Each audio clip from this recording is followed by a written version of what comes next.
The movie is set around a family of three: Curtis, Samantha and their mute daughter, Hannah, dwelling in Laura, Ohio. Curtis works at a mining website and is saving cash for Hannah's cochlear implant surgery. Everything is going properly for the family until one day, Curtis sees big clouds forming in the sky from his backyard. Inside only seconds, a twister manifests and starts drawing near the house. When it starts to evolve to drizzle, Curtis discovers the liquid falling from the sky is now not water, but motor oil. Before he can react, his typically calm dog turns aggressive and attacks him.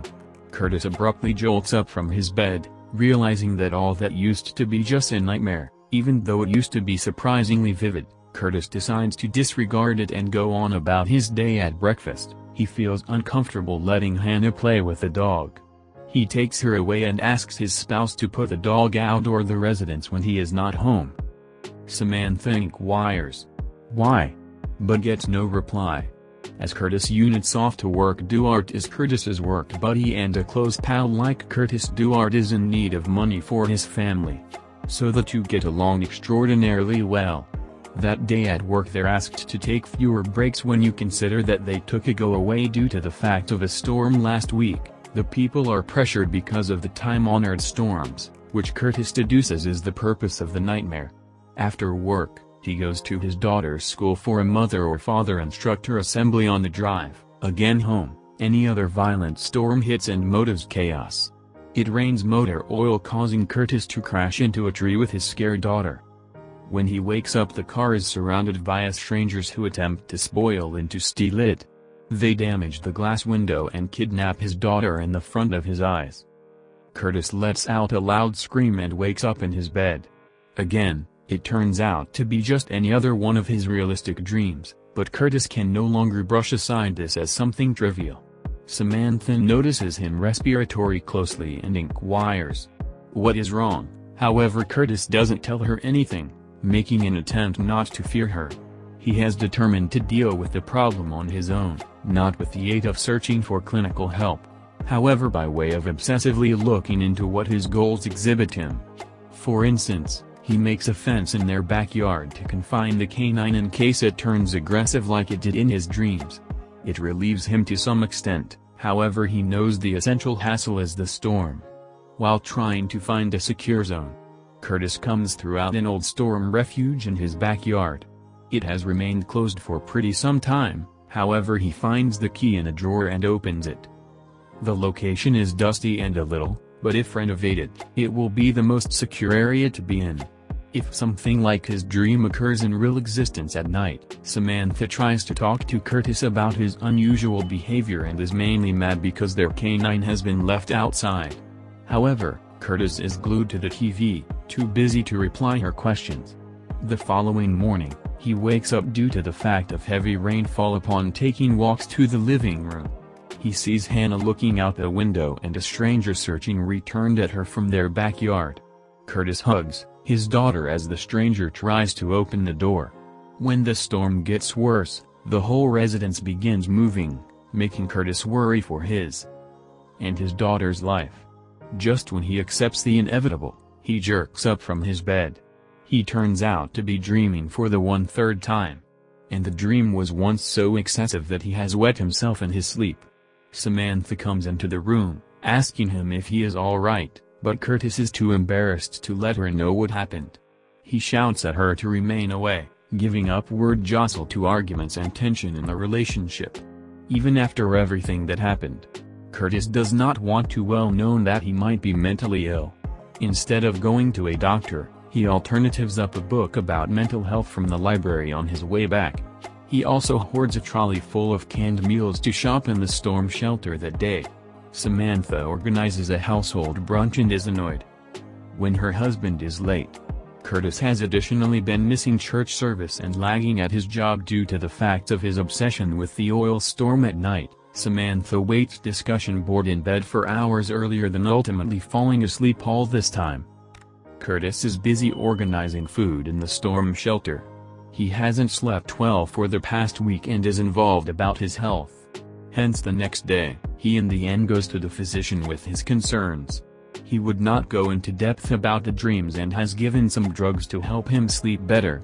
At the equal time, Samantha is with her insurance plan agent who reveals that their attraction for Hannah's cochlear implant has been approved. She will quickly go through surgical procedure and will be in a position to hear. Samantha excitedly returns domestic and tells Curtis. The couple is overjoyed, which establishes a sense of normalcy in their life. Again, the subsequent morning goes even better. As Curtis wakes up, feeling fresh, he slept like a baby. Thanks to the medicine. Just when things start to look good, Curtis, this is a loud storm. Again. He asks his work chum to ward if he hears the noise, but the guy is clear, displaying no sign of clouds this time. He is honestly not asleep, but the sound continues, troubling him. The experience gets so overwhelming that Curtis ends up vomiting and returning home. He then goes to his mother's place, looking to speak to her about her mental problems. It turns out that she was once diagnosed with paranoid schizophrenia and he is worried he would possibly have the equal problem. The mom tells him all about her trip and how unknown people would whisper in her ear all night. She used to be handled in her 30s and is perfectly great proper now, which makes Curtis agree with his condition will additionally go away.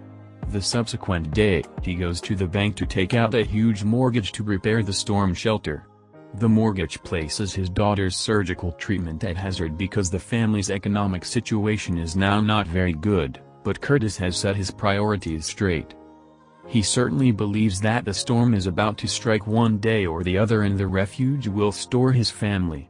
When it does in the subsequent scene, we see him touring a therapist to talk about his problems. She breaks via his shell and makes him talk about the nightmares for the first time. Curtis feels a lot better after speaking about his problems, but is annoyed that Remedy does not provide an instant cure. On his way returned home, a thunderstorm strikes. Curtis panics, unable to tell if it is actual or if he is dreaming. He appears at Samantha in the backseat and sees her sleeping peacefully, which confirms that he is hallucinating.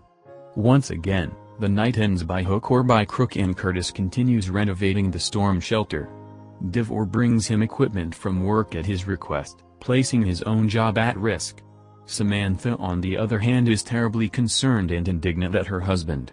She still doesn't recognize about the loan he has taken out, however his obsession with the shelter is ruining their family.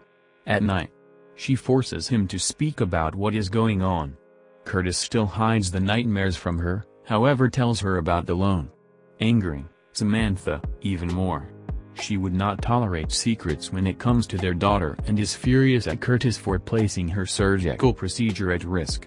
She even thinks of divorcing him because of the be counted after she comes down a little. They determine to talk. The next day, Curtis takes double the ordinary dosage of the sleeping pills, hoping that it will help.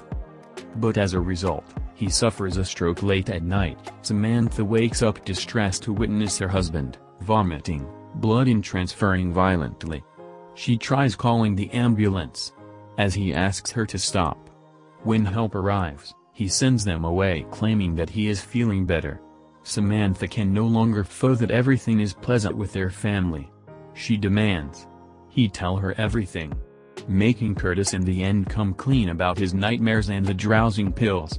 He additionally exhibits that he had a dream about Duarte hurting him in a storm, which induced the stroke earlier. Samantha sympathizes with him and is geared up to do anything to assist him get better. The next day, Curtis asks his boss to alternate his shift due to the fact he doesn't want to work with Duarte anymore. They make an arrangement that hurts Stewart's schedule. End of the time he presents for his family. Curtis feels awful about troubling a friend, however his thinking is set on doing away with something that would possibly be a threat. When the storm arrives, after everything, Curtis nonetheless continues getting the nightmares as they get steadily worse. One night time he sees his spouse standing still in the kitchen, staring at him. She looks to have gotten moist in a storm and is planning to kill him. The next morning he moves. When she tries to touch him, making his distrust clear. Curtis no longer knows who he can have faith because of this. He misses many days at work, prompting his boss to go to him. The man sees the storm shelter and finds out he has been using gear from work furnished by way of Devore. This is the remaining straw. Earlier than he fires Curtis from work. This puts the household deep into debt. All because of Curtis's obsession. Furious, Samantha slaps him in the face and asks him to manipulate the cash at any cost. They additionally cancel their annual seashore day out to shop money for the surgery. In the following scene, the household goes to church to clear their minds with buddies and family. Curtis occurs to meet Delwar, who has been fired from his job due to the fact of Curtis. He has household and economic issues of his own. And seeing Curtis in a better situation boils his blood. Dewar has unfolded a rumor that Curtis is insane and desires scientific attention. The tension between the two motives a bodily fight. Curtis calls absolutely everyone idiots for now not making ready for the oil storm, declaring that solely his household will survive it. After the chaos, the household returns home. In misery late at night, an emergency alarm is heard that wakes anyone up the day. Curtis was worried about as sooner or later come in the darkness of the night. They rush to the shelter and disguise inside. When morning comes, Curtis hears the thunder get louder. Samantha, on the other hand, asks him to come again to his senses and open the door. He does his advised to show her wrong, but backyard is a clear day. The storm that struck ultimate night time was once only a minor one and cleared up with the aid of morning. Their neighbors are clearing the little debris left through the storm, which makes Curtis eventually see that he has let the paranoia get the satisfactory of him.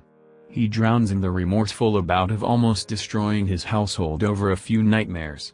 Samantha, although, is ready to forgive him and start anew. She brings him to a true psychiatrist, the place Curtis receives ideal therapy for his condition. Since the storm safe haven is the end result of his obsession, he is requested to pass away for a while or go on a holiday to clear up his mind. Samantha also thinks it is a top thinking because the household has been too tense for the previous month.